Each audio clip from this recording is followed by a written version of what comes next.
Well, no, like they also wait for the sister to stop throwing a tantrum about the phone as well. I know it's mean to say. They're playing into Kinda true. They're playing into some stereotypes about teenagers. Yeah, I mean, early 2000s Japanese anime is not the realm of possibility for them. Cell phones took off in Japan in the mid-90s, right as they were introduced, so... Yeah. Hell, even in the late 90s, you could use Japanese cell phones to get on the internet. Damn, seriously?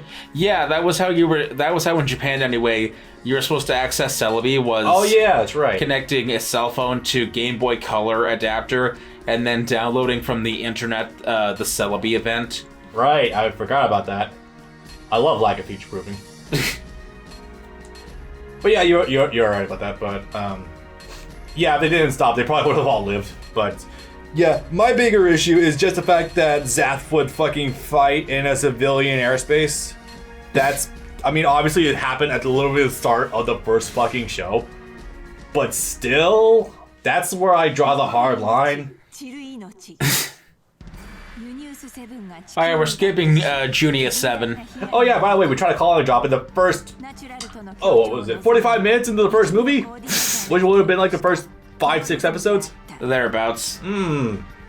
Call and drop. This far in. The colony was already destroyed. They weren't killing anyone in the colony that wasn't already dead. They were just pushing it out of orbit. They were... I'm sorry, they were pushing it into orbit. Yes, essentially, they were going to drop on Earth, and that would have actually killed everyone. Like, straight up. And the fucked up thing is that, even when they were successful in dividing it in half and still, like, getting rid of, like, blowing up the major shards, they still killed probably half the people on Earth with the fallout of it. Oh, and half wasn't enough. They needed to cut it up into, like, 8 pieces. Yeah, and then scatter. And though even then, I guess the Earth's atmosphere wasn't doing its job that day. Also, this entire fucking time, Kira has had this robot parrot thing, and I hate it. It's annoying as hell. It never shuts the fuck up whenever it's present. Whereas the exact same feeling I have with Haro personally. Yes, but Haro was endearing. Haro is a mascot. Depends on the... Birdie is not a mascot. I don't know. I didn't really talk enough for me to be bothered by it personally. Then again, it's also because Kira's gone for most of the show too. Giru. Yeah. Anyway, so a bunch of shit is happening, and war is also, not... Kira ran into Shin, but they didn't know who each other was, and boy, isn't that coincidental. Yeah, right? So, an interesting thing is that the war isn't really enraptured in war just yet. Excuse me. Well, not yet, but there's a boatload of political intrigue, like Kagali being the leader of Orb.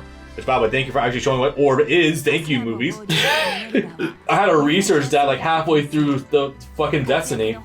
Like, okay, what exactly is Orb? I thought Orb was like just the entirety of Earth. Nope, guess not. It's Japan. It is Japanland and the South Pacific generally. Because as it gets over there, just technologically advanced, I guess, because Japan, lol. So Shin one day during his leave happened upon a girl that was dancing on the side of a cliff. And she fell off that cliff promptly. And then a nice metaphor for his character arc. And then she bit him or clawed at him or something when he tried to help her not die. Yeah. This girl is very Four Murasame. Like, not... But except way fucking more unstable in the head. Holy crap. She sure is cyber new type waifu that will end up getting stuck into a mobile armor and getting brain fucked.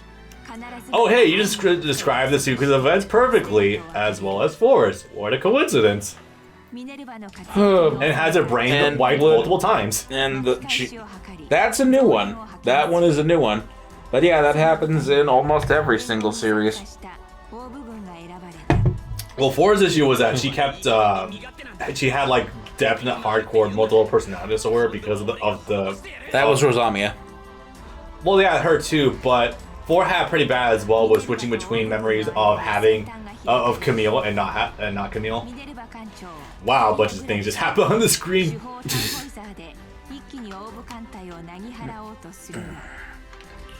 One of my favorite instances of mobile armor brainfuck girl is in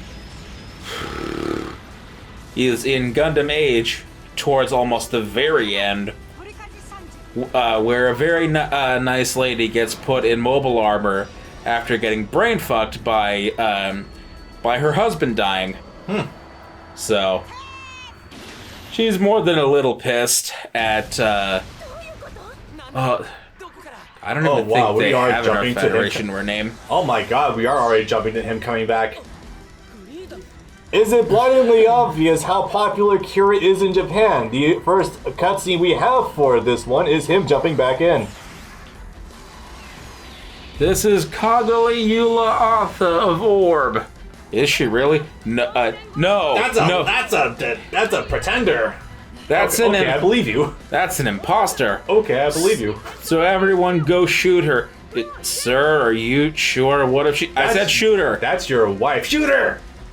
Okay. I don't like the whole sequence of events with Yuna. Who's very obviously a puppet of Neo Roanoke. No, Yuna is garbage. She's no Azrael. Azrael was funny. Azrael's funny. Yuna tries to be funny, but it just comes across as grating for most of it. And Azrael actually has a backstory, which makes it even funnier. Yeah. When he was in middle school, he got beaten up by a coordinator once in a fight that he started with like 5 other kids.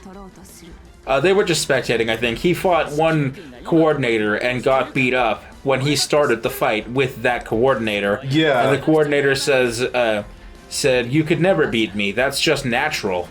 Ha! Nice. And then he carried that with him for the rest of his life. So now, because of the whole web of alliances and loyalty to various countries and not really know what we're fighting against, it's only Atherin and Kira finding themselves on opposite ends of the table again, facing each other. Kira's part of the Archangel, which is just not even part of Orb, not part of Atlantic Federation, not part of Zap. It's just kind of just going around doing whatever the fuck it wants. He's part of Orb. Well, Archangel's kind of working independently, just kind of going around just fucking up battlefields. Oh my god, we covered that. Yeah. Oh, also before this, somewhere off 50, 60 feet away on a ledge is fucking Luna Maria just wiretapping this conversation. And they use that as proof that fucking Atherin is not loyal to Zap and Durandal. Like, I mean, he can communicate with whoever the fuck he wants. It's not your business. And in the meantime, Shin and Rei happen upon a CPU lab where they find out that the CPU, or in this case the extended, are actually brains in jars. Yeah. Shit's fucked, yo. The human experimentation has gotten way worse than arguably most things at its time. It is Metal Gear Rising. The child brains in jars. God damn it. In the sewer place. So, yeah, essentially coordinators more or less are just CPU brains. That's weird. That's really weird. Yeah.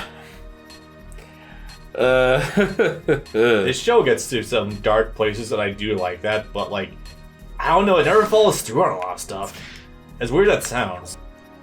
That's a fault of the movies. Yeah. Because while that's something that needed to be shown that it happened, how it resolves itself is ultimately unimportant. Did you just take the fucking Cubile? Yes. Cubile is fun. Okay. I was not expecting that one. Oh, my eyes were just hitting me like, wait, what? Pull twos. Okay. Look, I can only play so many seed suits in a row. That's fair. And I'm going to have to later as well. That's very fair. Hey, you got full use of the Cubile and Gundam 3, so that'll be pretty fun. Oh, right, and this thing. Shin apparently has coordinator abilities, and he was genetically modified. Why? I don't know. That happened when he joined the Zap military. To them, it's basically the same thing as getting your immunizations. So what you're saying is he essentially got the Ride treatment. Yeah. Where he didn't start off as a coordinator, but they genetically modified him like over the course of 5 minutes when he got in. I can believe that. Yeah, I can believe that. Yeah, thereabouts. I can wholly fucking believe that too. Because no other explanation as to why he suddenly has coordinator powers on par with Kira. Yeah, that would not have developed otherwise. No, not at all. Although also going with the idea of cyber new types actually being mentally stable, or we still have Cell going around. Okay. Well, some of them anyway. Yeah. Oh man, this whole sequence of events is actually kind of weird. One of them was gonna die here. Yeah, that's right. It was the blonde-haired one who was also voiced by Brad Swale. Blue-haired. Yeah. What did I say? Blonde. Oh, why did I say blonde? Oh, I meant blue-haired. Fuck. I think it was being a deer cape for a second there. No. But yeah, no. Neater, the one who in Japanese is voiced by Ichigo. Shit. Okay. Yeah, and he's also doing an accent or intonation thing or something. It's really funny. Yeah. So I should also mention straight up that Brad Swale also voices Dirka in Season 1 as well as Season 2. And he also voices one of the drug kids in this one too. So he's kind of in a few different places with the voices. Not complaining at all. I fucking love Brad. Honestly, Brad Swale might be one of my favorite actors, period. Like, let alone in Canada. Yeah. It's like, goddamn. In fact, while we're talking about Brad Swale for a sec, I'm pretty sure I conveyed this before, but honestly, God, Brad Swale, I might actually like him more as Adult Gohan than even Kyle Hebert. That might sound really controversial, but honestly, he brings some flavor to Gohan I don't usually hear with Kyle. It's God, fucking. Yeah, it really depends. It's situational. Like, I don't think I would have liked Damian Clark 100% of the time as Adult Gohan, but in that particular situation, I love Damian Clark as an Adult Gohan. Yeah, it really depends on the context. Like, friendly, relaxed Gohan, I think I do like Brad more, but like serious Gohan, I do. Yeah, I think Kyle works a bit better. It's the thing that TFS were gonna do, where they had a serious voice for future Gohan, and of course they never got to it, but they were going to, in series proper, they were going to have high school Gohan be played by the guy that plays Deku in the dub of My Hero Academia. Yeah, I was gonna say, Justin Briner. Wasn't that the plan beforehand? Yes, who also played Cloud in their Final Fantasy VII Abridged. Yeah. Which that just finished like a month ago. Cool.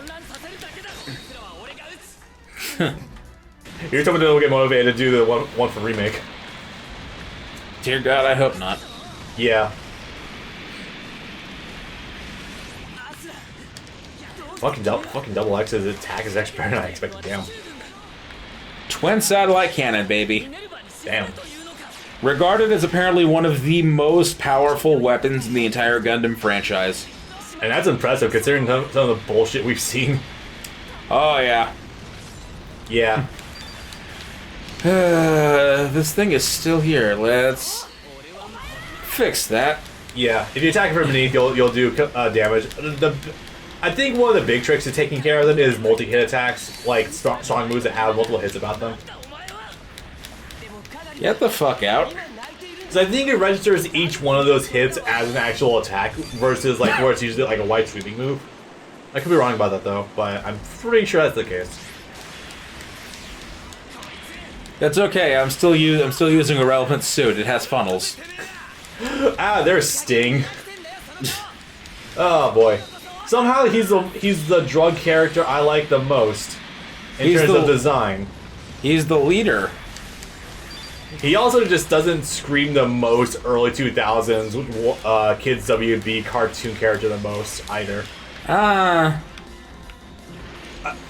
This is of course not including Stella, who is like, yeah, obviously the best one because character. As in they have something for her. See, I don't know. I think she actually might fit the American cartoon design the most because in late 90s, early 2000s, they were really trying to push the envelope of seeing what kind of a female character design they could get away with in American cartoons, and that includes making giant asses and huge titties when and where they could, within reason in a lot of places. fucking Pixar movies with extra stacked ass moms. Jesus Christ. No, I know what you're referring to. Like, no, like Stella's like the sheer the mom from Dexter's Lab. Yeah, the saturation of her hair, of Stella's hair, really definitely screams that era of like cartoons and stuff. It's also just partly symptomatic of, you know, Seed, but yeah. Yeah. God, you really do have to fight. Where are they going? God damn it. He's the Abyss Gundam. He can hide in water, so I have to get rid of all of the bases on the water.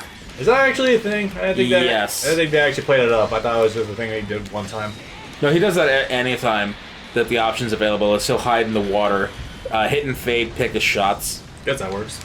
He's actually smarter than he at first appears. Oh no, arguably all these kids under Neo Roanoke are actually a lot more intelligent than the prior batch. Except for Stella. Who from the outset is the most broken. The most aggressive and broken one, yeah. Which is funny because she starts out with the most promise, because she's the first one to go on the attack during the invasion of the Zaft colony. Yeah. She's the first one that goes and starts shooting and stabbing people on her way to steal the Gaia Gundam. She really is, isn't she?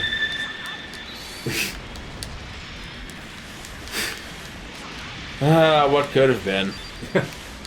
But then they ended up getting But then we had sleeping in those pods that brain fuck them while they sleep. Yeah, that just casually happened. Like, it wasn't like some sort of surgery or like drug use to erase their minds. Nah, it was just they sleep in their beds.